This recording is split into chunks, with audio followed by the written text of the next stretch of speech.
Muy buenas noches, bienvenidos a Radio Opinión.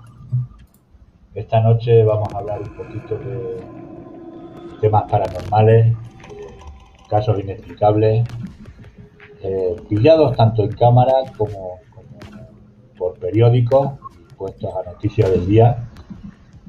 Y contamos con Descubre la Verdad Q, nuestro amigo Víctor, que también tiene algún relato por ahí guardado y, y nos va a amenizar con alguno de ellos, ¿no? Hoy, como veis, no hay música. Hoy vamos a hablar un poquito así de este tema para variar, para distraernos un poquito y bueno, entrar en unos temas que hay mucha gente que le gusta y siempre son un poco extrovertidos. Así que buenas noches, Víctor. ¿Cómo estás, compi? Muy buenas noches, ¿qué tal? ¿Cómo andamos? Pues aquí andamos, pues ya sabes, como siempre, ¿no? Intentando entretener un poco a la gente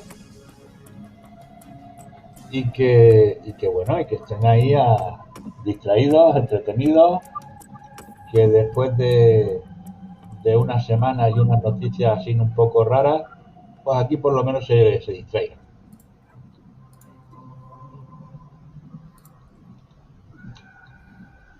¿Qué nos cuentas?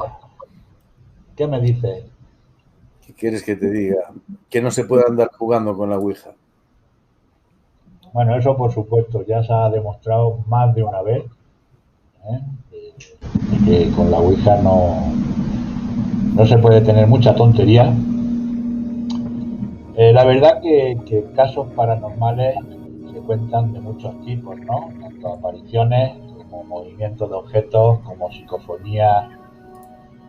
Hay muchos casos y a cuál de ellos más, aparte de más curioso, eh, más turbulento, ¿no? Porque a veces te encuentras con casos en los que hay niños implicados también, ¿no? Después pondremos unos vídeos, tengo ahí unos vídeos preparados, en los cuales veréis que también los niños y no los tan niños sufren muchísimo. Incluso hay una youtuber famosa allí en Sudamérica, que en su casa pues tuvo unos fenómenos poltergeist, en los cuales tenía muñecos en la estantería, los muñecos se movían solos, la niña veía un ser que le llamaba Matata, el cual era un supuesto fantasma, ¿no? Y bueno, poco a poco iremos viendo cositas. Y quiero que empiece Víctor con algún temita, algo por el estilo, y es para presionarle un poquito nada más. Bueno, voy a contar una historia real que pasó en Madrid en un apartamento allá por los años 70 aproximadamente, donde los protagonistas fueron cuatro adolescentes que decidieron un buen día jugar a un juego llamado Ouija. Uno de ellos consiguió la tabla, no se sabe muy bien por qué medios, y le propuso a los otros tres, eran tres chicos y una chica, les propuso pues juntarse en una casa vieja abandonada y probar a ver qué salía.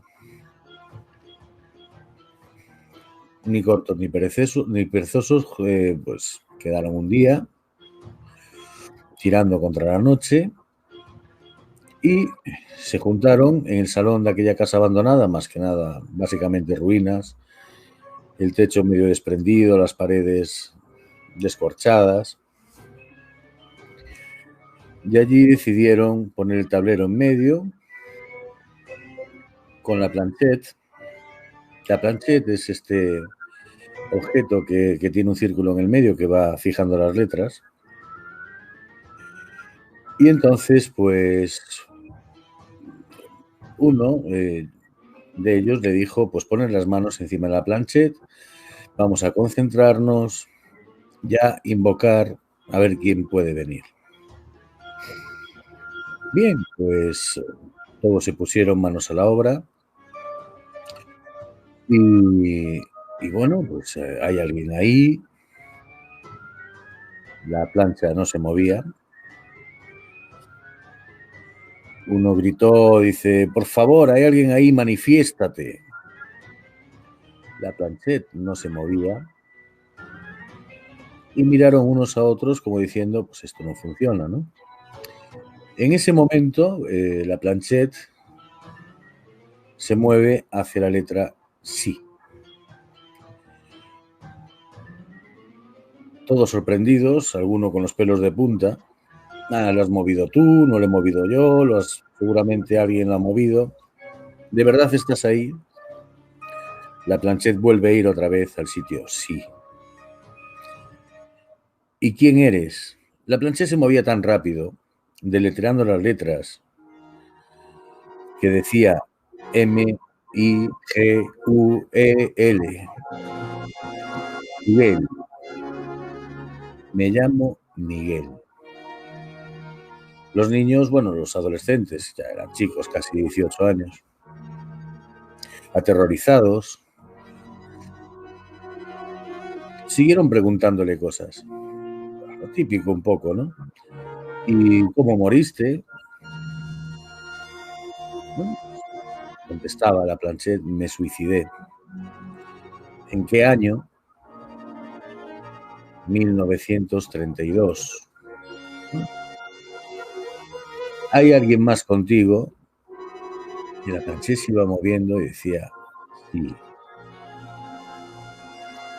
Y de repente, en un momento que un aire frío, unos escalofríos que le llenaron a todos, se lee la palabra cuidado. Viene. Los chavales, pues viene, quién es. De repente se mueve todo otra vez y empieza a deletrear la palabra hola. Hola. O sea, simplemente hola. Y en ese momento se puede leer ¿qué hacéis aquí? No deberíais estar aquí. Los chicos asustados quisieron alguno levantarse, pero sabían, por otro lado, que levantarse en medio de una sesión aún auguraba más desgracias todavía. Así que continuaron. Y entonces le preguntaron nuevamente, ¿y tú quién eres? Soy alguien inmaterial. Alguien que procede desde el principio del todo.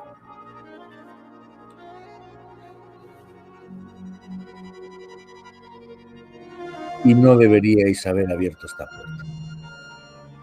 Es que, claro, unos aterrados ya, gritos por un lado, lo otro tal, por favor, yo me escapo, yo me voy. Uno de los chicos se levanta, se queda pegado contra una esquina rezando. Los otros siguen allí aterrados. Y entonces dice, os queda poco de vida. O sea, con todo esto, pues los niños, bueno, se tiran la tabla, la dejan allí en una esquina tirada, salen corriendo, se vuelven para sus casas. Al día siguiente quedan en el colegio o en el instituto, vamos, y comentan la jugada. Dios mío, ¿qué pasó ayer? Seguro que eras tú quien movía algo, ¿no? Que yo no era. Era todo terrible. Un ambiente de miedo vivía con ellos continuamente. Aún no había pasado una semana y uno de los chicos empezó a encontrarse mal. Tan mal se encontró que esa misma noche, transcurrida una semana después de esto, apareció muerto de un supuesto ataque cardíaco y con una expresión un tanto rara en el rostro, como si hubiera visto algo aterrador. Claro, los otros tres chicos, cuando vieron esto y uno de ellos había fallecido, empezaron a creer más de que todo era real, ¿no? Y que sus vidas peligraban. Y tanto fue así. Al cabo de 2 semanas más, el otro de los chicos murió en un accidente de tráfico con sus padres, en circunstancias inexplicables, en una recta además, donde se salió de la carretera de forma inexplicable y murieron los 3. Y así, durante 2 meses más, pues se fueron sucediendo las otras 2 muertes. Uno murió por el desplome de un ascensor en su edificio. Y la chica que quedó, al final, murió ahorcada. Se suicidó como el primer chico que había aparecido porque no pudo soportar la presión que estaba viviendo. Moraleja, no juegues con el más allá.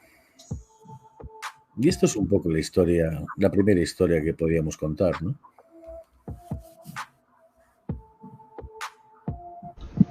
Bueno, la verdad que sí, que la historia, aparte de espeluznante, ¿no? Con todas sus consecuencias, es un relato que te da que pensar, ¿no? Si una simple tabla con unas letras y un vaso, un puntero de madera o algo por el estilo pueda abrir una puerta a otra dimensión, a otros seres, a otros espíritus, otros entes, por decirlo de alguna manera, y tenga ese poder de incluso llegar a dominar a la gente, ¿no? Como has dicho, que después de hacer Ouija, pues estas personas fueron falleciendo una a una. Eh, es un misterio el poder que tiene esa tabla, que ya solo con nombrarla mucha gente tiembla. O sea, piensa siempre en lo peor que puede ocurrir, ¿no? Después de una sesión con esa tabla. No soy muy experto en el tema, pero siempre llama la atención, ¿no? Estos temas así, en los cuales por jugar con un simple objeto te puede traer repercusiones tan, tan problemáticas, malignas o dañinas, que incluso pueden llegar a quitarte la vida. Yo tengo otro relato, pero bueno, quiero que comentéis un poquito por el chat qué pensáis, ¿no? Del tema de una tabla Ouija, algo que un simple trozo de madera grabado con letras tenga ese poder, ¿no? Como para subyugar a la gente y llegar incluso a matarlas. Sí, por supuesto. O sea, jugar con la Ouija a mí siempre me metió mucho respeto y la verdad nunca se me ha ocurrido jugar con esas cosas, ¿no? Pero bueno. En la adolescencia se suele dar muchas de esas imprudencias y a veces trae las consecuencias que trae, ¿no? Sí, la verdad que sí. Yo, por ejemplo, con 14, 15 años, nos pusimos unos pocos a hacer una ouija de esas caseras, ¿no? De esas que coges un cacho de cartón, pegas las letras y después todos ponemos el dedito encima de un vaso. Pero siempre se ha dicho que en estas ouijas tipo vaso, con el vasito, ¿no? Siempre se dice que cuando colocas el vaso has cogido el alma de algo o de alguien, ¿no? Y, y es el que mueve el vaso. El que es escéptico, como yo en aquellos momentos, pues yo creía que el vaso lo movíamos todos con el dedito, ¿no? Ahora lo movemos para aquí, ahora lo movemos para allá. Y la verdad que algunas de las cosas que comentó ese día en su momento, la tabla esa, la supuesta mini tabla que le hicimos, ya te digo, con un cacho de cartón y 4 pegatinas de letras o pintadas con rotulador, no me acuerdo ahora, pues se cumplieron, ¿no? Y desde entonces yo le tengo un poquito de respeto a ese tema, ¿no? No suelo creer, pero sí lo respeto. Respeto porque, jolín, que te aciertan varias cosas, nada más que moviendo un vasito y señalando varias letras, es algo que te pone los pelos de punta.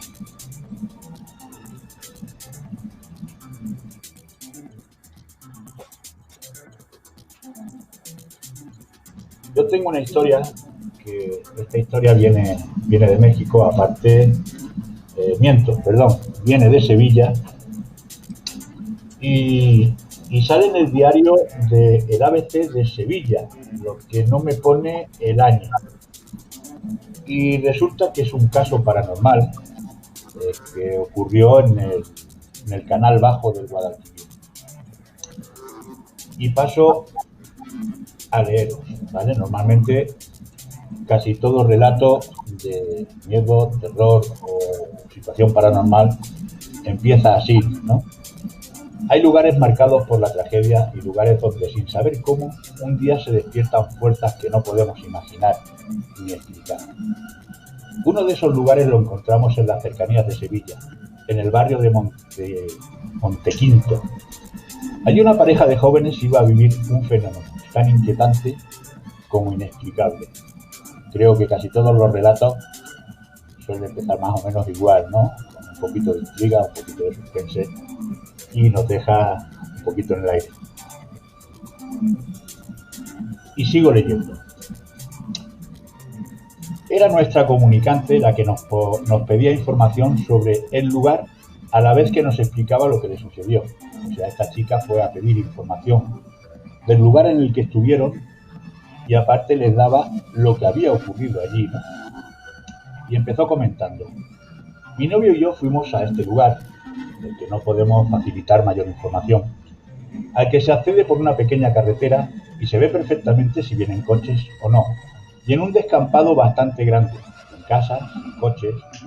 Desde que llegué sentí una gran incomodidad, como si alguien nos estuviera observando, pero puedo asegurar que allí no había nadie, físicamente presente, porque miré varias veces, sin decirle nada a él, porque pensaba que sería cosa mía.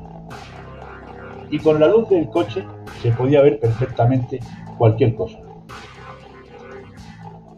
A pesar de esta extraña sensación de estar acompañados, la pareja permaneció en el descampado. Sigue comentando ella. Estuvimos allí 3/4 de hora y en los primeros 20 minutos empezaron a ocurrir cosas que nunca antes habían ocurrido. Estábamos en la parte trasera y mi novio vio una sombra pasar por delante del coche, justo donde estábamos nosotros. Hacia la izquierda tapó las luces que se veían a lo lejos. Era algo grande, como si una persona acabase de pasar justo por detrás del coche. Salió para ver si había alguien por allí, como he dicho antes, pero nada, absolutamente nadie. La sensación de incomodidad se hizo aún más grande y de repente la temperatura descendió de una manera brutal. Os voy a compartir la pantalla.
no solo es en sí que hayas practicado tu Ouija y a ti te produzca un mal, ¿no? Sino que el mal se puede quedar ahí y pasar el tiempo, llegar tú a ese sitio y a lo mejor repercute en la persona que no ha practicado la Ouija, pero el mal está ahí para hacer eso, para hacer el mal, ¿no? ¿Qué opinas, Víctor, de este relatillo que hemos hecho así del Guadalquivir? Nos dice Pili que ha hecho la Ouija y no le había pasado nada, bueno, pero alguna vivencia viviría, ¿no? Y sería interesante saberlo algún día. Y José Ibar está contando también, poco a poco, por escrito, su experiencia también. Estas cosas quedan las puertas abiertas, como digo yo, y nunca sabes lo que queda Pues ahí. ¿por qué no vamos a leer la historia de José, ¿no? Sin que quede reflejada aquí en audio también. Y nos cuenta José que en pleno verano estaban un grupo de niños jugando en una era donde se trillaba el trigo. Junto al cementerio y contra la pared del cementerio estaban apiladas los haces de trigo que se iban a trillar al día siguiente. Y jugando nos subimos tres chicos a lo alto del montón de haces. Perdón. De repente, sin decir nada, nos bajamos como cohetes. Pasamos entre los demás como rayos y nos dirigimos al centro del pueblo, donde estaba la cantina y los hombres del pueblo. Los otros chicos nos siguieron sin saber lo que pasaba, casi sin aliento. Contamos lo que habíamos visto. Momento de pausa. Al mirar por encima del muro, vimos que el cementerio lucía, lo que nos provocó miedo. Era fuego fatuo. Suele pasar en los cementerios, José Aibar, han habido muchos casos de fuego fatuo y la verdad que una noche pasar por un cementerio, ver un fuego fatuo, suena mal la palabra, pero acojona.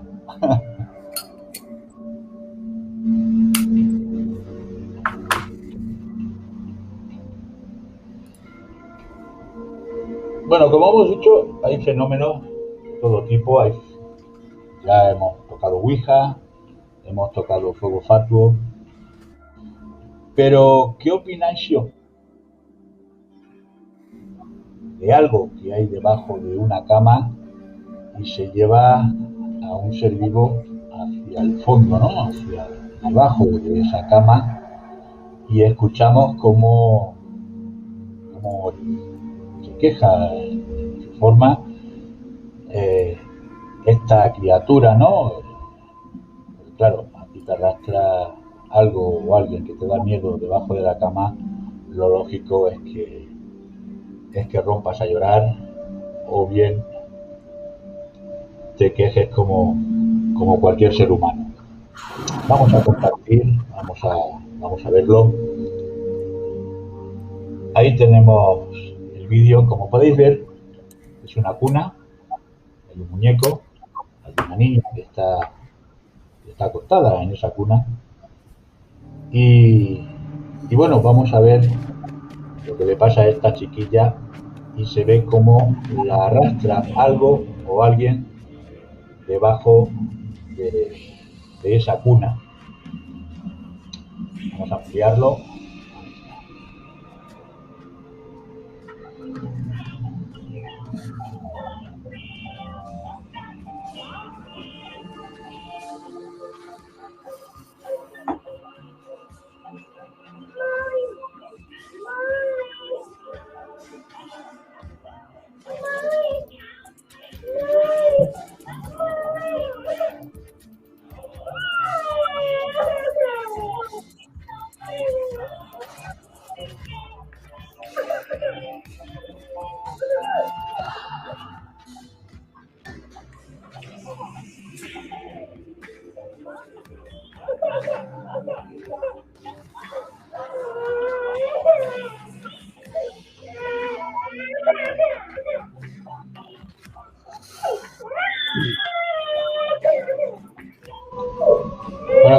podido ver, la niña intenta salir por la parte de abajo de la cuna, pero algo la vuelve a arrastrar hacia atrás.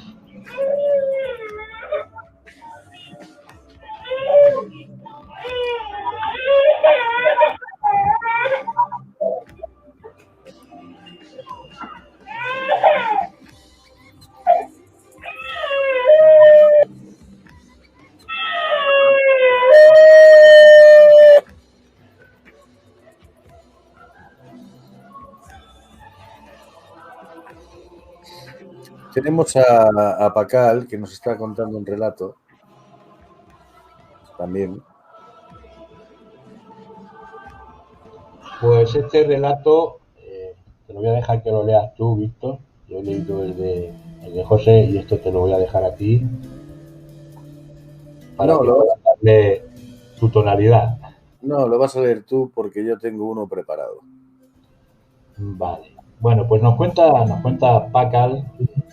Pacal es un vaquero que vive en México, un buen chaval, y nos cuenta que en el pueblo de su madre se decía que una mujer se le había metido el diablo, y lo decía la mayoría de gente que estaba en esa casa, supuestamente cuidando a la mujer que se le había metido el diablo. Ellos en el rancho no creían, eh, no creían, no creíamos. Mi madre, bueno, lo voy a leer como si lo estuviera contando él, que si no me lío yo al hacer en tercera persona. En el pueblo de mi madre se decía que una mujer se le había metido el diablo. La mayoría de la gente estaba en casa supuestamente cuidando a la mujer que se le había metido. Nosotros en el rancho no criamos. Mi madre, una mujer fuerte, inteligente, en paz, descanse. Mi madre quiso ir a mirar a ver si era cierto. ¿Y cuál fue su sorpresa? Que miró algo que la impactó. Llegó a mi casa llorando y temblando al verla. Todos nosotros, mis hermanos, pues ahí nos dimos cuenta que era verdad lo que había pasado. Para ver a mi madre de esa manera, una mujer fuerte. Yo tendría unos 12 o 13 años. No me quería quedar con las ganas de mirar. Yo y dos de mis hermanos y un amigo fuimos a la casa donde tenía esa mujer. Había mucha gente, muchos hombres y muchas mujeres alrededor de esa casa. Otros más dentro, cuidando a la mujer, porque se pone agresiva y gritaba muy feo. Hablaba como hombre, una mujer chaparrita, delgada. O sea, tenía voz de hombre, imagino que es lo que quiere decir Pacal, y era una mujer pequeña y delgada. Todos la conocíamos. Marta se llamaba, o se llama, no sé si todavía vive. Pasó una semana y todavía estaba enferma. O sea, con el diablo. Supuestamente fue el mal del pueblo y no pudo hacer nada. Entonces, como les comentaba, yo mismo, dos hermanos y un amigo fuimos a tratar de mirar. Ese día no pudimos porque la gente no dejaba pasar a los niños.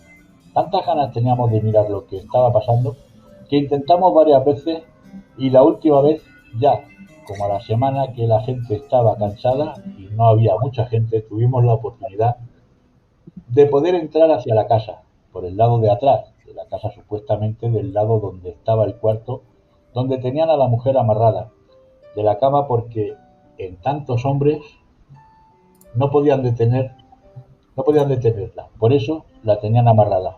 Pues cuál fue nuestra sorpresa que cuando llegamos a la parte de atrás donde estaba ese cuarto, donde se encontraba la mujer, como eran casas humildes de madera con agujeros por donde quiera, pues uno podía mirar por los agujeros.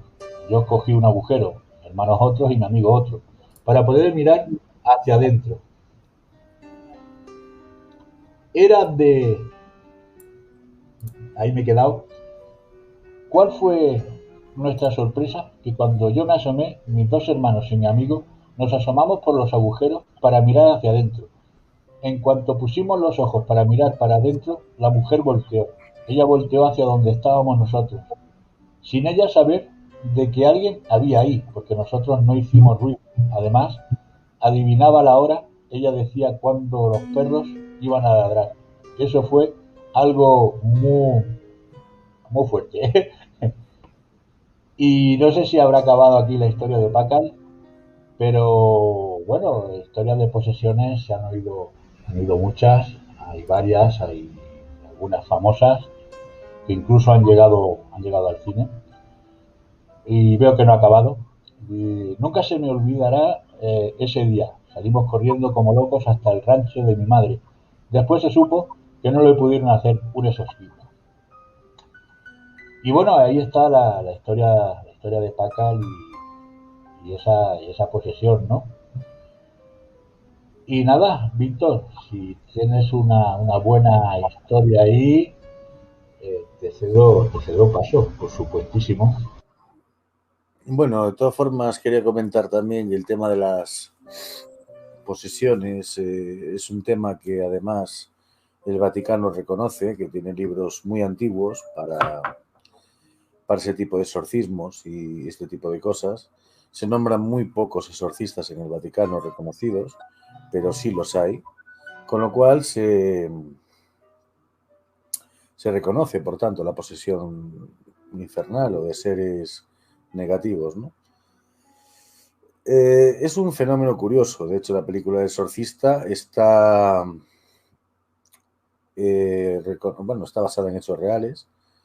Recomiendo investigar un poco más sobre la familia Warren y los fenómenos paranormales que ellos han investigado a lo largo de su vida. Hay mucho que descubrir ahí, mucho que os podría sorprender.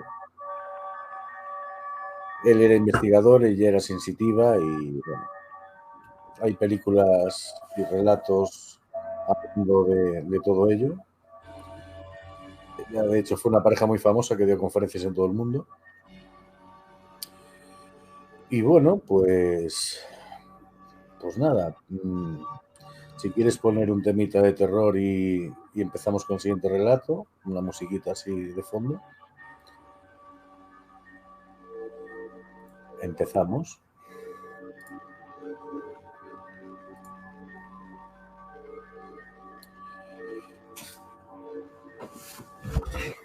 Esto es una confesión encontrada en una prisión de la época de Carlos II. Tenía el grado de teniente en el ejército de Su Majestad y serví en el extranjero en las campañas de 1677 y 1678. Concluido el Tratado de Nimega, regresé a casa y abandonando el servicio militar me retiré a una pequeña propiedad situada a escasos kilómetros al este de Londres, que había adquirido recientemente por derechos de mi esposa. Esta sería la última noche de mi vida, por lo que expresaré toda la verdad sin disfraz alguno. Nunca fui un hombre valiente y siempre, desde mi niñez, tuve una naturaleza desconfiada, reservada y hosca. Hablo de mí mismo como si no estuviera ya en el mundo, pues mientras escribo esto están cavando mi tumba y escribiendo mi nombre en el libro negro de la muerte.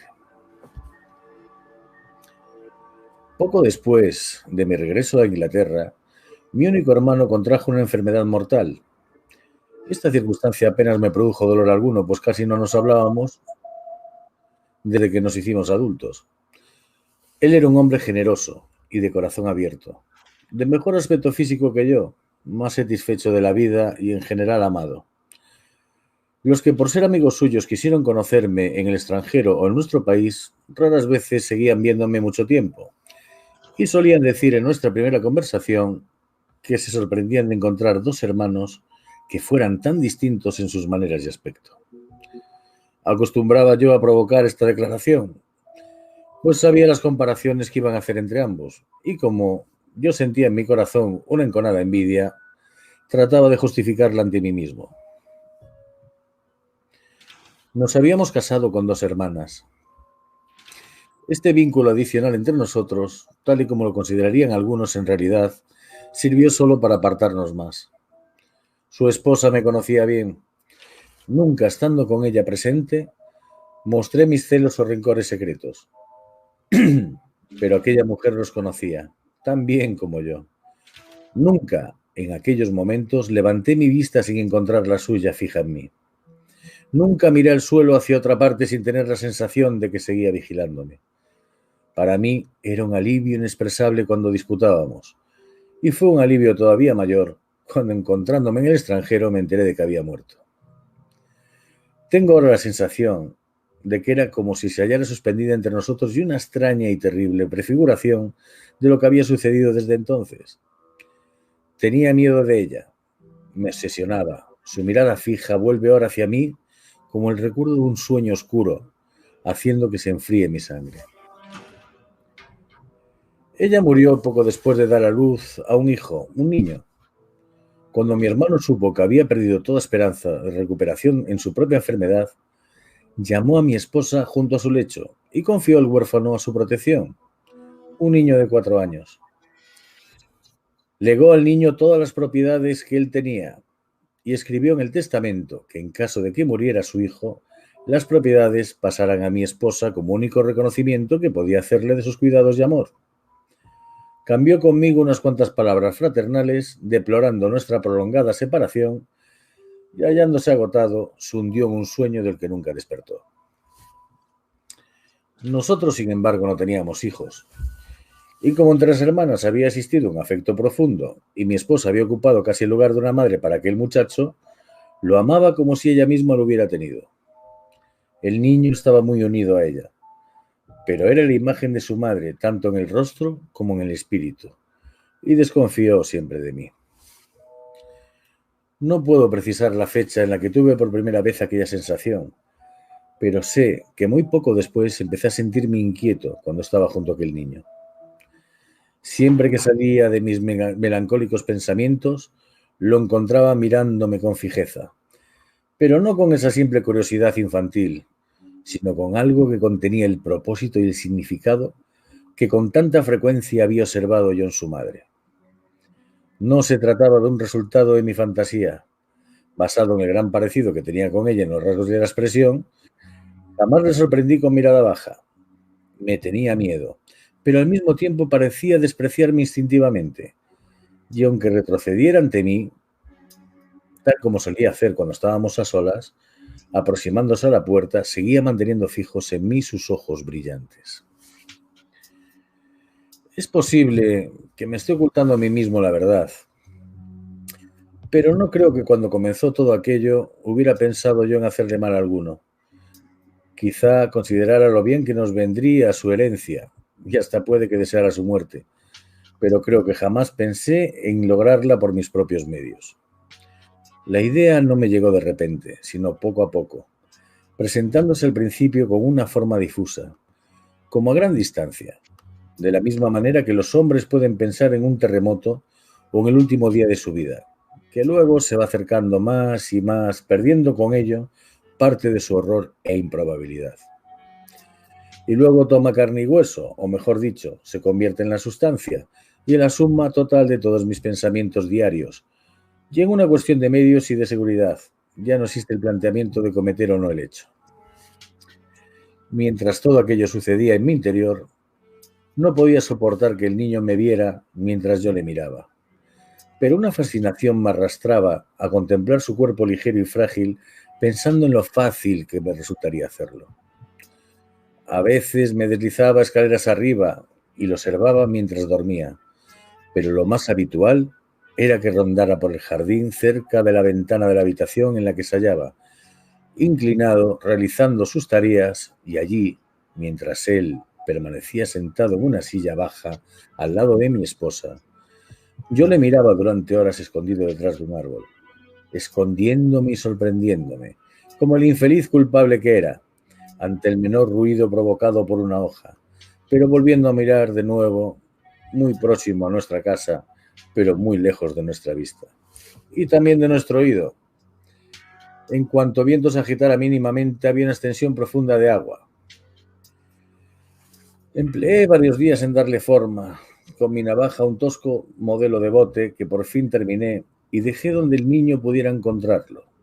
Me oculté entonces en un lugar secreto, porque tendría que pasar, si se escapaba a solas para hacer navegar el juguetito, y allí aguardé su llegada. No llegó ni ese día ni el siguiente, aunque esperé y esperé desde el mediodía hasta la caída de la noche. Estaba convencido haberlo apresado en mi red, pues lo oí hablar del juguete y sé que en su placer infantil lo guardaba a su lado de la cama. No sentía cansancio ni fatiga, sino que esperaba pacientemente, y al tercer día pasó junto a mí corriendo gozosamente, con sus cabellos sedosos al viento y cantando: que Dios se apiade de mí, cantando en una alegre balada cuyas palabras apenas podía cecear. Me deslicé tras él, ocultándome en unos matorrales que crecían allí. Y solo el diablo sabe con qué terror yo, un hombre hecho y derecho, seguía los pasos de aquel niño que se aproximaba a la orilla de agua. Estaba ya junto a él. Había agachado una rodilla y levantando una mano para empujarle, cuando en mi sombra en la corriente, y me di la vuelta. El fantasma de su madre me miraba desde los ojos del niño. El sol salió detrás de una nube, brillaba el cielo, en la tierra, en el agua clara y en las gotas centelleantes de lluvia que había sobre las hojas. Había ojos por todas partes. El inmenso universo completo de luz estaba allí para presenciar el asesinato. No sé lo que dijo. Procedía de una sangre valiente y varonil, y a pesar de ser un niño, no se acobardó ni trató de halagarme. No le oí decir entre lloros que trataría de amarme, ni le vi corriendo de vuelta a casa. Lo siguiente que recuerdo fue la espada en mi mano y al muerto a mis pies con manchas de sangre de las cuchilladas aquí y allá, pero en nada diferente del cuerpo que había contemplado mientras dormía. Estaba además en la misma actitud, con la mejilla apoyada sobre su manecita. Lo tomé en los brazos, con gran suavidad, ahora que estaba muerto, y lo llevé hasta una espesura. Aquel día mi esposa había salido de casa y no regresaría hasta el día siguiente. La ventana de nuestro dormitorio, el único que había en ese lado de la casa, estaba solo a escasos metros del suelo, por lo que decidí bajar por ella durante la noche y enterrarlo en el jardín. No pensé que había fracasado en mi propósito, ni que dragaran el agua sin encontrar nada, ni que el dinero debería guardar ahora por cuanto yo tendría que entender que el niño se había perdido o lo habían raptado. Todos mis pensamientos se concentraban en la necesidad absorbente de ocultar lo que había hecho. No existe lengua humana capaz de expresar, ni mente de hombre capaz de concebir, cómo me sentí cuando vinieron a decirme que el niño se había perdido. Cuando ordené buscarlo en todas las direcciones, cuando me aferraba tembloroso a cada uno de los que se acercaban, lo enterré aquella noche. Cuando se paré en los matorrales y miré en la oscura espesura, vi sobre el niño asesinado una luciérnaga, que brillaba como el espíritu visible de Dios. Miré a su tumba cuando le coloqué allí y seguía brillando sobre su pecho. Un ojo de fuego que miraba hacia el cielo suplicando a las estrellas que me observaban en mi trabajo. Tuve que ir a recibir a mi esposa y darle la noticia, dándole también la esperanza de que el niño fuera encontrado pronto. Supongo que todo aquello lo hice con apariencia de sinceridad, pues nadie sospechó de mí. Hecho aquello, me senté junto a la ventana del dormitorio el día entero, observando el lugar en que se ocultaba el terrible secreto. Era un trozo de terreno que había cavado para replantarlo con hierba, y que había elegido porque resultaba menos probable que los rastros del azadón llamaran la atención. Los trabajadores que sembraban la hierba debieron pensar que estaba loco. Continuamente les decía que aceleraran el trabajo y salía fuera y trabajaba con ellos. Pisaba la hierba con los pies y les metía prisa con gestos frenéticos. Terminaron la tarea antes de la noche y entonces me consideré relativamente a salvo.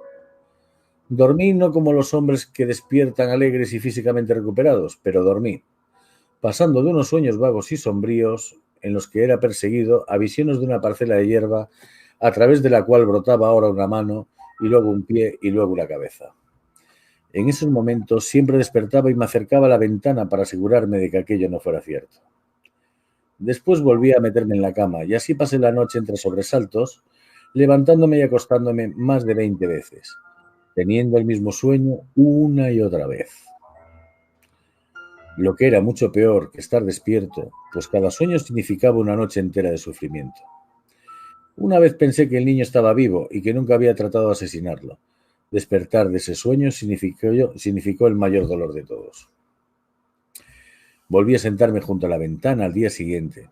sin apartar nunca la mirada del lugar que, aunque cubierto por la hierba, resultaba tan evidente para mí en su forma, su tamaño, su profundidad y sus bordes mellados, como si hubiera estado abierto a la luz del día.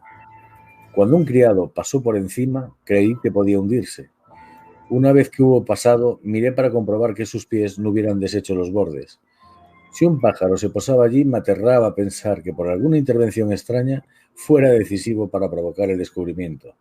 Si una brisa de aire soplaba por encima, a mí me susurraba la palabra asesinato. No había nada que viera o escuchara, por ordinario poco importante que fuera, que no me aterrara. Y en ese estado de vigilancia incesante pasé 3 días.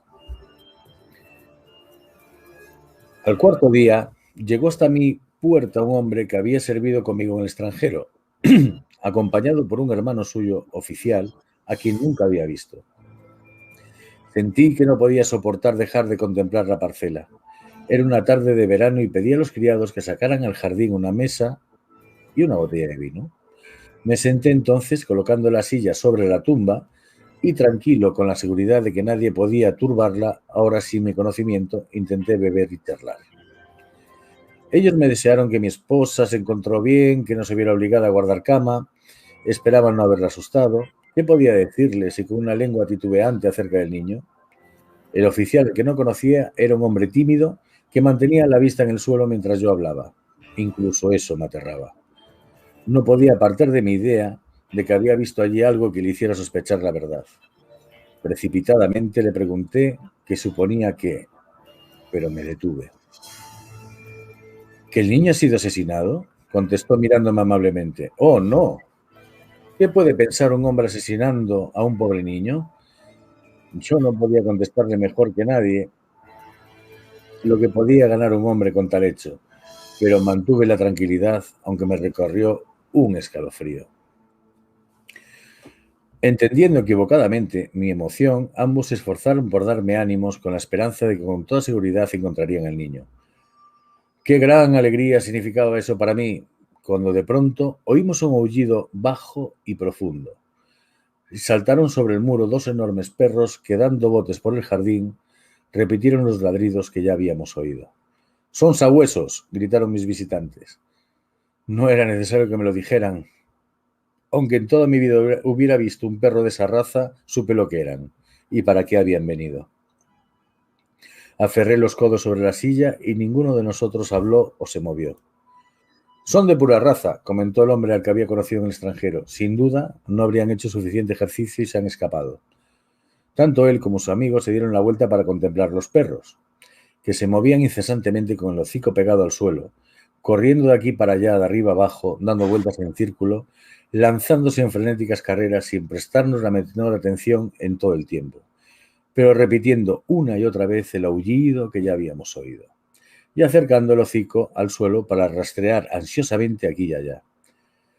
Empezaron de pronto a olisquear la tierra con mayor ansiedad que nunca, y aunque seguían igual de inquietos, ya no hacían recorridos tan amplios como al principio, sino que se mantenían cerca de un lugar y constantemente disminuían la distancia que había entre ellos y yo. Llegaron finalmente junto al sillón en el que yo me hallaba y lanzaron una vez más su terrorífico aullido, tratando de desgarrar las patas de la silla que les impedía excavar el suelo. Pude ver mi aspecto en el rostro de los 2 hombres que me acompañaban. «¿Han olido alguna presa?», dijeron los dos al unísono. «No han olido nada», grité yo. «Por Dios, apártese», dijo el conocido mío con gran preocupación. «Si no, van a despedazarle». «Aunque me despedance miembro a miembro, no me apartaré de aquí», grité yo. «¿Acaso los perros van a precipitar a los hombres a una muerte vergonzosa? Ataquémosles con hachas, despedacémoslos». «Aquí hay un misterio extraño», dijo el oficial, que yo no conocía, sacando la espada. «En el nombre del rey Carlos, ayúdame a detener a este hombre». Ambos saltaron sobre mí y me apartaron, y aunque yo luché mordiéndoles y golpeándoles como un loco, al poco rato ambos me inmovilizaron, y vi a los colóricos perros abriendo tierra y lanzándola al aire con las patas como si fuera algo. He de contar algo más, que caí de rodillas y con un castañeo de dientes confesé la verdad y rogué me perdonaran. Me han negado el perdón y vuelvo a confesar la verdad. He sido juzgado por el crimen. Me han encontrado culpable y sentenciado. No tengo valor para anticipar mi destino o para enfrentarme varonilmente a él. No tengo compasión, ni consuelo, ni esperanza, ni amigo alguno. Felizmente, mi esposa ha perdido las facultades que le permitían ser consciente de mi desgracia o de la suya. Estoy solo en este calabozo de piedra con mi espíritu maligno y moriré mañana.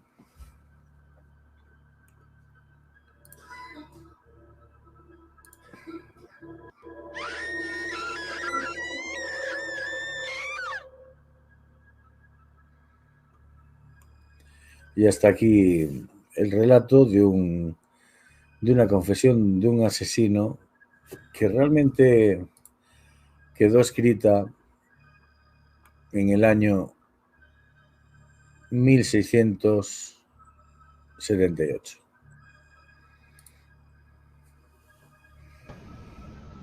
La verdad, Víctor, a mí me ha encantado, tío.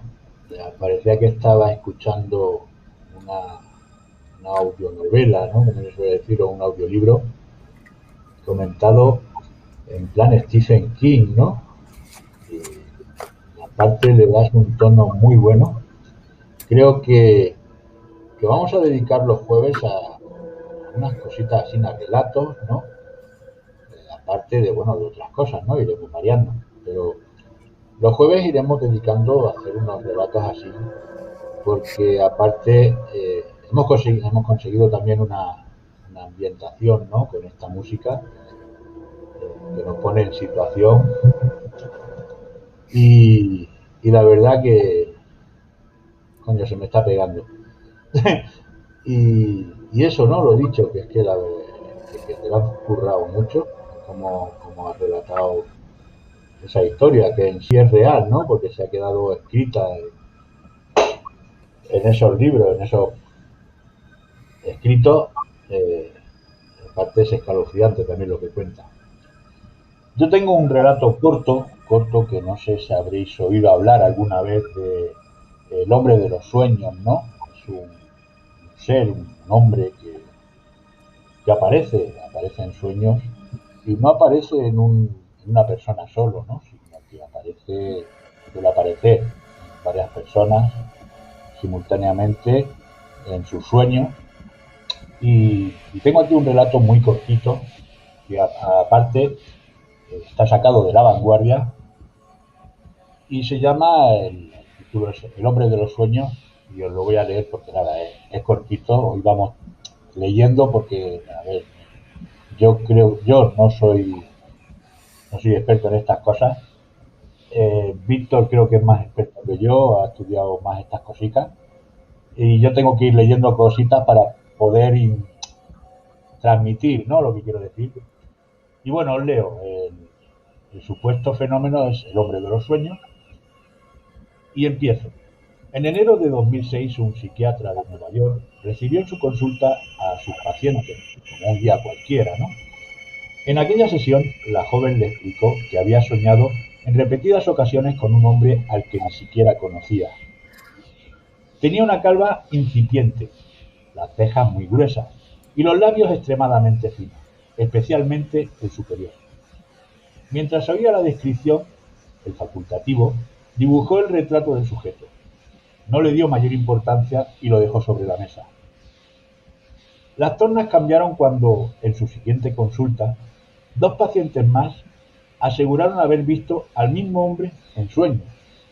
El psiquiatra decidió hacer copias del dibujo y enviarlo a varios compañeros de profesión. Meses después, vieron que el número de personas que habían soñado con él no paraban de aumentar y optaron por crear una página web en la que se registrarán todas sus apariciones. Los facultativos descubrieron que el misterioso hombre se había colado en los sueños de cerca de 2000 personas. Sus apariciones son de lo más dispares. Uno de los pacientes aseguró haberlo visto vestido de Papá Noel. Otro dijo haberse enamorado en cuanto lo vio. Un tercero asegura que cuando sueña que vuela, el hombre lo hace junto a él y nunca habla. El fenómeno no ha dado pie a múltiples teorías conspirativas. Una de ellas señala que el intruso es una persona real, con la habilidad de irrumpir en los sueños. Otra incluso afirma que se trata de un proyecto oculto de los gobiernos para controlar las vidas de los ciudadanos. La hipótesis es más científica, sin embargo, indica que este rostro forma parte de la conciencia común. Y os voy a poner una imagen del dibujo que hizo este doctor y aparte el que hicieron algunos de los pacientes para que se viera lo que en realidad estaban viendo estas personas en su sueño, ¿no? Aquí tenemos varias imágenes. Este fue el que hizo el supuesto psicólogo o psiquiatra. Aquí tenemos algunos de pacientes y tal, y bueno, este ya está hecho por ordenador, es más reciente. Y la verdad que soñar varias personas con una sola persona, eh, la verdad que es escalofriante, o sea, hay que pensar, ¿no? Aparte, lo que han dicho que dieron motivo a, a conspiranoias, ¿no? De que supuestamente era un método para controlar a la gente mientras dormía, otros que era un ser humano que tenía el poder de entrar en esas mentes, y en fin, se han dado varios relatos y varias excusas sobre este tema. La verdad que si la gente, yo pienso, ¿no? Algunos que otros creen en los viajes astrales, los viajes espirituales, ¿no? Estos que abandonamos el cuerpo y podemos ir donde queramos. ¿Por qué no en uno de estos viajes una persona no puede entrar en la mente de otra y encontrarse en ese sueño, ¿no? Que está teniendo esa persona?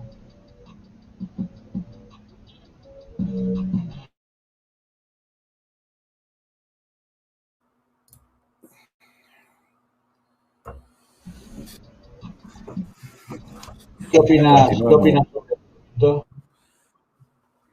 Los sueños se meten en nuestro subconsciente se conecta con el más allá.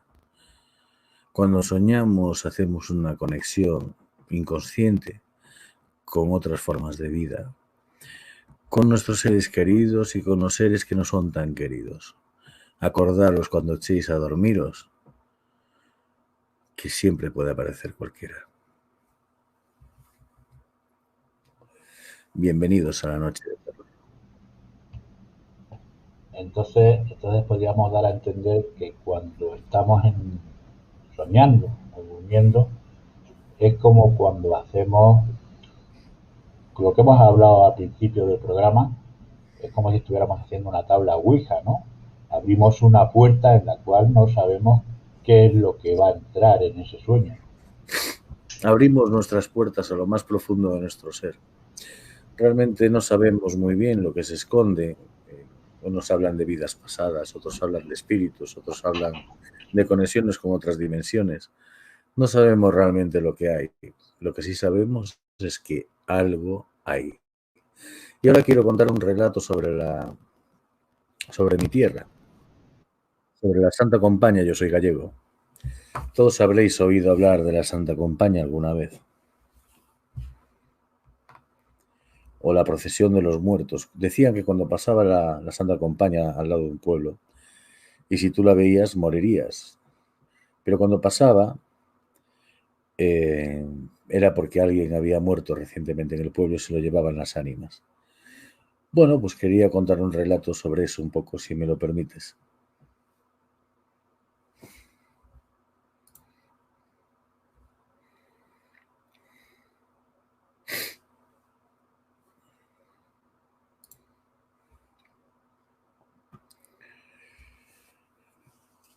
Recuerdo que David siempre fue la persona más escéptica que había conocido. De esos que nunca perdían la oportunidad de demostrar que cualquiera de las historias de fantasmas o extraterrestres no eran más que cuentos para no dormir. Al parecer, el misterioso se quiso vengar de sus palabras y demostrarle que lo más terrible que puede esconderse en la oscuridad de la madrugada. Una noche, durante un viaje que todos hicimos a un pueblo perdido de Galicia, David se empeñó en salir de madrugada para comprobar si era cierta la popular leyenda de la Santa Compaña. esa procesión de muertos en busca del perdón y la liberación. Eran las 3 de la madrugada, cuando los 3, menos cansados y más atrevidos del grupo, salimos para pasear entre el estúpido bosque gallego con un par de linternas. En cuanto nos internamos en el bosque, empezamos a oír algunos sonidos que a nosotros nos inquietaban, pero David descartaba diciendo que serían animales o el viento. Pero a mí en ocasiones me parecía que el silbido del viento traía unos extraños murmullos que me helaban la sangre. Esos murmullos fueron haciéndose más claros conforme nos adentrábamos en el bosque, y llegó un momento en el que vislumbramos una ermita al final del estrecho camino que seguíamos. Parecía abandonada, pero de ella salía una luz muy tenue, cuyo origen nos era imposible identificar. Tanto nuestro otro compañero como yo, que ya estábamos aterrorizados ante esos silbidos y murmullos que no entendíamos, decidimos volver inmediatamente, pero David, como siempre, quiso continuar aunque fuera solo. Volvimos a casa dejándole allí y nos quedamos dormidos. Pero una extraña pesadilla me despertó y me di cuenta que David no estaba, por lo que fui a buscarle al bosque yo solo. Eran las 6 de la mañana y el día comenzaba apenas a nacer. Me encontré en el mismo sitio donde lo dejamos, inconsciente y blanco y frío como un témpano. Tras zarandearlo un poco y dar unos ligeros golpes en la cara para que despertase, abrió unos ojos llenos de terror y se agarró a mí desesperadamente.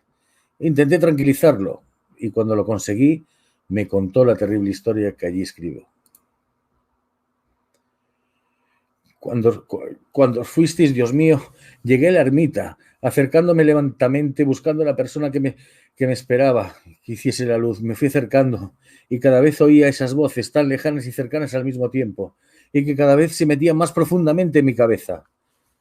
Cerró los ojos por un momento y creí que se desmayaba, pero los volvió a abrir y siguió hablando, unas veces en un murmullo y otras casi gritando.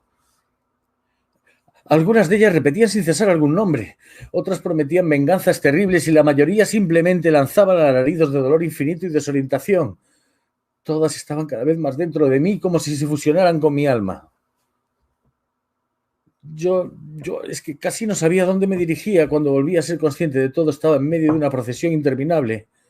Las luces no provenían de ningún sitio, las luces provenían de la muerte, del más allá. ¡Dios mío! Entonces David volvió a pegarse a mí desesperado, tanto que me hacía daño con sus manos. Me di cuenta entonces de que todos me miraban con sus caras muertas. Empecé a sentir frío, demasiado frío, y supe que me odiaban. Querían lo corpóreo que yo tenía, y no me lo dijeron, pero yo lo sabía. Algunos se acercaron tanto a mí que pude sentir lo helado de sus espíritus, cómo intentaban, cómo aspirarme y entrar en mí. De nuevo David se quedó callado, con los ojos muy abiertos, y pensé que de nuevo estaba en shock. A los minutos volvió del lugar donde estuviera y siguió con la historia que me tenía petrificado. En un momento estuve seguro de que era mi final. Se iban a hacer con mi cuerpo. Oía como algunos se reían con sus voces inglotis y me miraban con las cuencas oscuras. Era horrible, pero yo no podía moverme. Entonces llegó alguien. Era como ellos, pero llevaba una cruz. Y no sabía. Yo sabía que era bueno. Los demás se apartaron ante su presencia y él se inclinó sobre mí y de alguna manera me comunicó que debería correr. Que si no lo hacía, los espíritus errantes de la Santa Compañía se harían con mi cuerpo y mi alma sería como ellas. De nuevo, David me apretó con fuerza y soltó un alarido. Solo gracias a su energía pude levantarme y escapar. No sé qué pasó después. Lo último que recuerdo es que corría tropezando con ramas y piedras.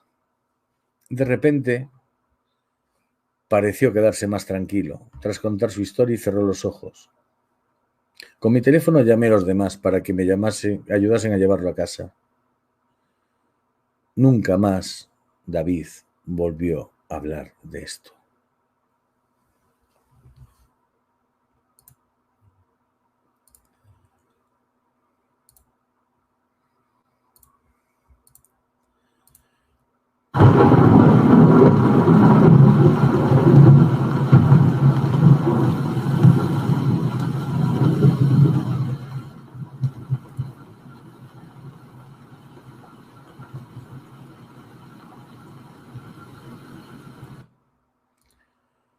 Y esta es otra de las historias. Pedro, ¿estás ahí o también estás petrificado? Estoy. La verdad que no sé qué es lo que vería David ahí, ¿no? Que le dio tanto miedo, tanto pavor, tanto como para correr hacia sus compañeros, abrazarlo de esa manera y, y contarle toda la historia, ¿no? Eh, a veces el subconsciente nos juega muy malas pasadas, ¿no? Incluso eh, cuando vemos una sombra, le damos una apariencia que a lo mejor esa sombra no tiene, ¿no? En la realidad, sino que es subconsciente, la imaginación, el miedo, el pavor. Y en la oscuridad, como se suele decir, ¿no? Todos los gatos son pardos. Y, y el hombre o el ser humano siempre ha tenido miedo a la noche, ¿no? Miedo a la oscuridad, miedo a lo que no puede ver, a lo que a veces intuye, pero no sabe cómo defenderse de ello, ¿no?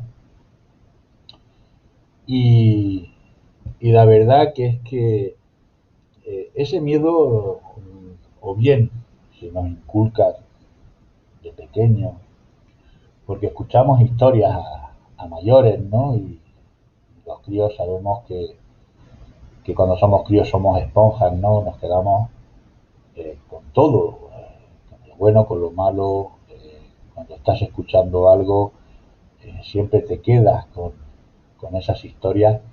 Y aparte, cuando son leyendas o son históricas, suele pasar de generación en generación, ¿no? Alguien se lo cuenta a su hijo o alguien se lo cuenta a su nieto, el cual a su vez se lo cuenta a su hijo o a su nieto y, y siempre ha ocurrido ese miedo tremendo a la oscuridad y al no saber qué hay ahí, ¿no? ¿Tú qué piensas, Víctor?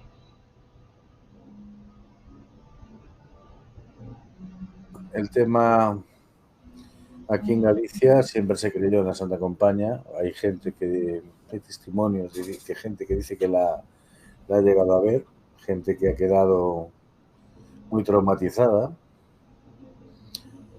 Y bueno, antiguamente también iban un señor con la campana tocando cuando alguien moría, de puerta en puerta, para anunciar el fallecimiento de esa persona del pueblo. Estamos hablando de hace ya 200 años o así. Efectivamente, si Galicia es una tierra de mucha magia, tierra de meigas, y hay no solo muchas leyendas, sino que, como decimos aquí, ave las bailas, ¿no? O sea, algo hay, realmente algo hay que no conocemos, algo hay que nos rodea y algo hay que nos acompaña, ¿no? De alguna manera. ¿Tú Y crees, tú crees Víctor, en el instinto de los animales, ¿no? Cuando se va a acercar la defunción de una persona, cuando creen que hay algo extraño en el ambiente, o simplemente cuando hay algo que el animal no entiende porque nunca ha estado a su alrededor y sin embargo lo perciben. ¿Tú crees en ese sentido de los animales, vaya, de los perros, los gatos, en fin, mucha yo variedad de tenía, animales que sienten estas cosas, ¿no? yo tenía una gata y de hecho lo he vivido, ¿no? Yo he sentido una presencia por la noche en mi casa hace años y tenía una gata que se puso con los pelos de punta en modo de ataque hacia el mismo sitio donde yo había mirado por instinto y que me había dado un vuelco el corazón sin saber por qué. Pues no me preguntes por qué, yo realmente no vi a nadie, pero sentí algo, no sé contestarte eso. Pero sí sé que cuando hay un terremoto sí se alteran, sí sé que eso está comprobado científicamente y por tanto los hombres tienen una sensación más especial que nosotros. Sí, la verdad que sí. Yo, a ver, yo con mis perros también, los que he tenido, ¿no? También se ha notado ese instinto que tienen, ¿no? O por ejemplo, cuando mi suegra estaba tan mal, tenemos aquí la perrita que no se separaba de ella y, y la verdad que en los últimos momentos estuvo muy encima, cuando normalmente era una perra que iba a su aire, ¿no? Iba a su bola. Ujú. Y, y en sus últimos momentos estaba siempre encima, ¿no? O sea, no la dejaba ni a sol ni a sombra. Y la verdad que desde que falleció mi suegra, la perra ha cambiado muchísimo, ¿no? Antes era muy tranquila, ahora es un poco arisca, es muy nerviosa, no para. Y la verdad que yo creo que también a los animales les afecta mucho la vida o lo que pase en una familia, ¿no? Mm. De todas formas, no sé si se va a escuchar. Quería meterte un relato, pero este es desde audio, entonces no sé, a ver. Este sería desde audio y entraría por micrófono. Compártemelo y lo pongo por aquí. Eh, vale, Claro. es la primera, ¿eh?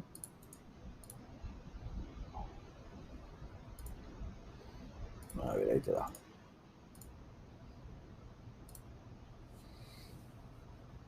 Ah, no, yo creo que me lo ibas a compartir en pantalla por el screen. Pero vaya, que no hay problema. Lo cojo, lo abro aquí, lo Ah, sí, pongo por bueno, aquí. claro, es verdad, es verdad, es verdad, es verdad. Claro, y me ahorras de tener que estar abriendo muchas pestañas. Es verdad, es verdad, que no me acordaba yo de la, Claro, ángel de amor. no me acordaba yo de la opción esa. Disculpe usted. A ver.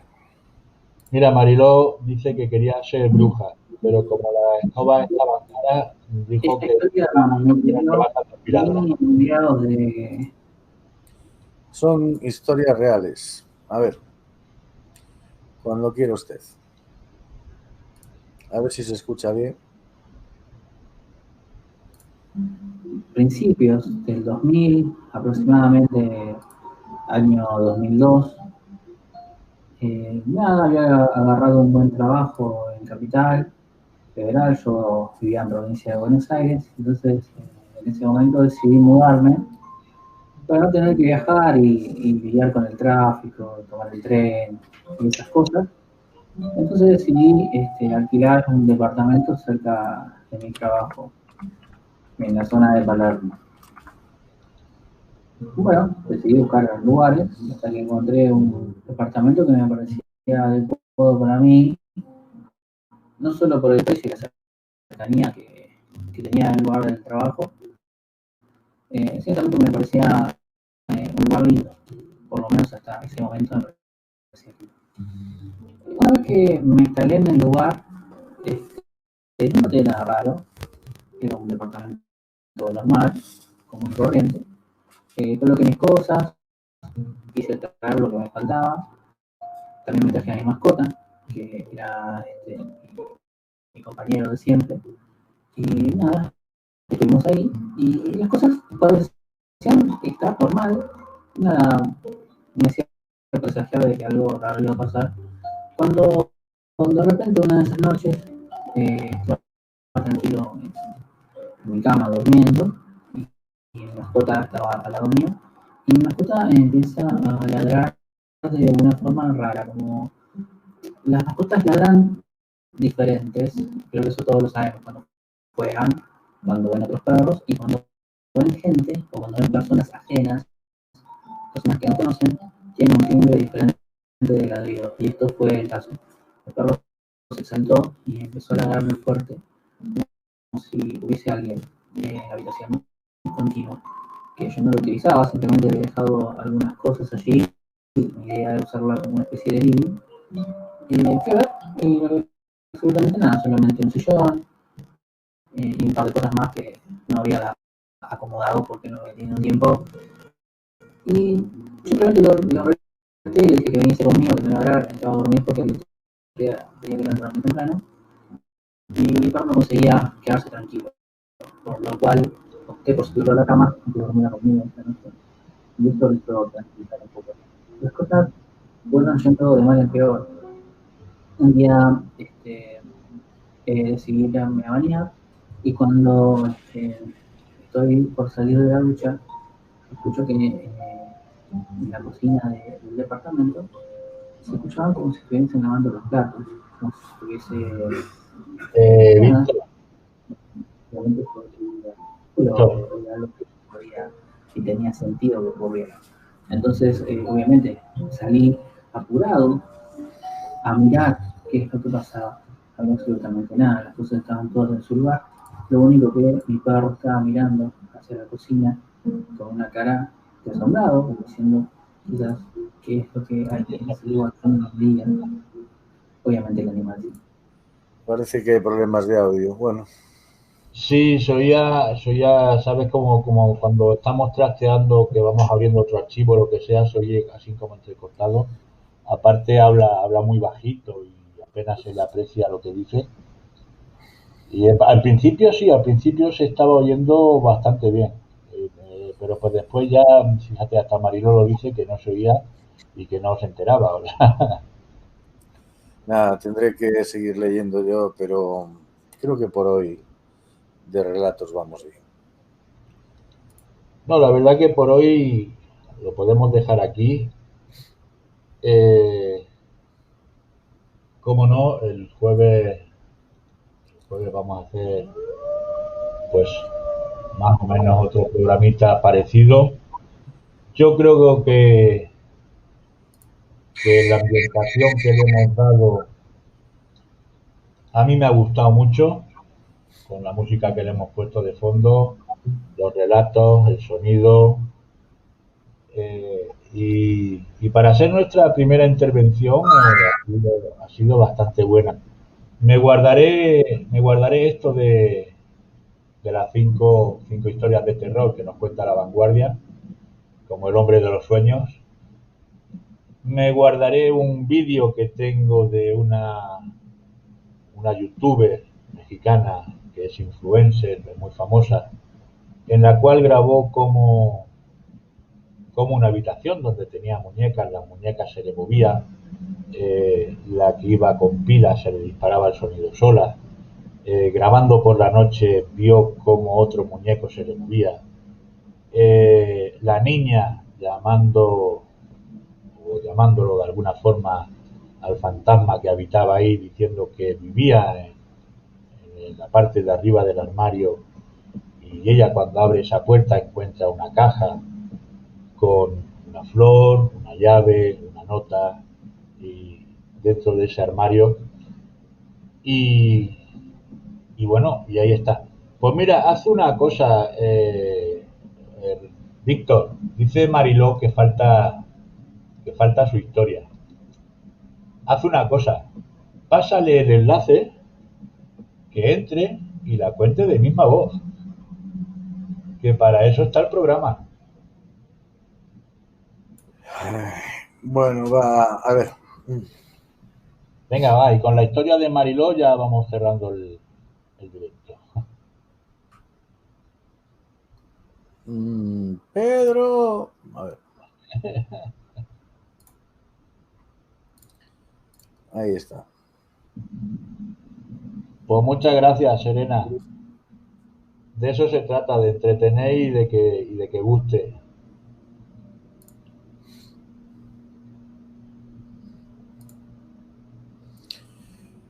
Recordad que... A ver, espera.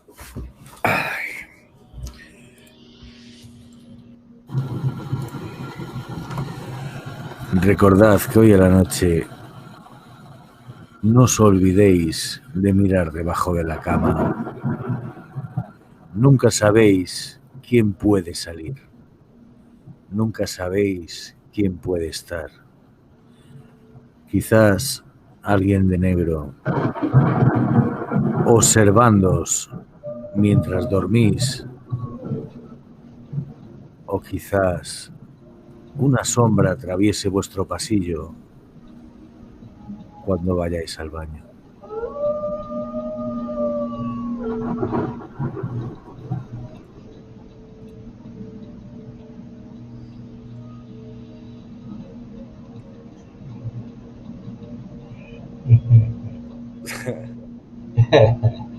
Claro, si al final le vamos a hacer la competencia a Licker, tío. Bueno, Mariló, ¿entra o nos vamos? O sea, nada, que está en cama. Vale, pues para otro día. Pues bueno, lo dicho. La verdad que... Joder, con la verdad.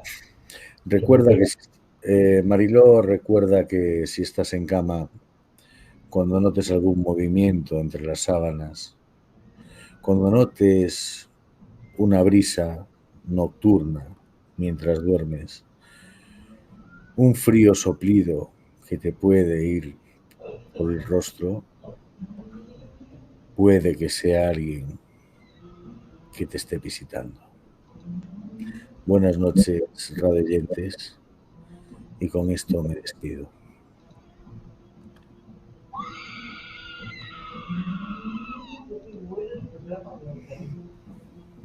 Pues bueno, como ha dicho Víctor, primero voy a dejar que se despida él bien, que lo ha hecho así muy a lo pedigüeño. Y Víctor, venga, te toca despedirte bien ahí con todo tu... Bueno, pues nada, buenas noches. El sábado hablaremos sobre los barcos fantasmas.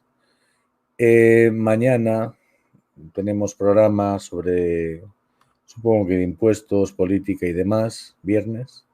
Y el domingo veremos a ver qué pasa. Quizá hablemos de viajes en el tiempo, quizás otra cosa.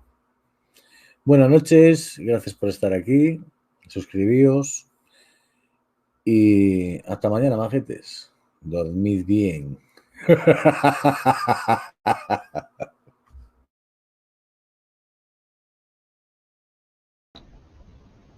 Bueno, pues lo dicho, la verdad que nos ha gustado, por lo menos yo he disfrutado mucho este directo, ha sido uno de los mejores que he hecho, aunque, aunque Víctor la verdad que le ha dado su toque.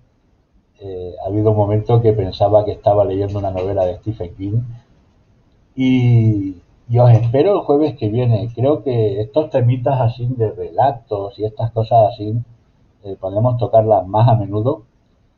Recordaros que os suscribáis a Descubre la Verdad Q, porque si no el espíritu de la Q os perseguirá. Es una maldición que tiene ese canal a todo el que no se suscribe. Recordaros que yo todas las mañanas pongo mi directo de música para el que quiera despertarse con algo de música y un paisaje. Y nada, os espero aquí el sábado. Hablaremos de buques fantasmas. Empezaremos creo que con el Queen Mary, con sus 3 fantasmas de a bordo. Y muchísimas gracias a toda la gente del chat y a las que no han participado en el chat. Y nos vemos. Cuidaros.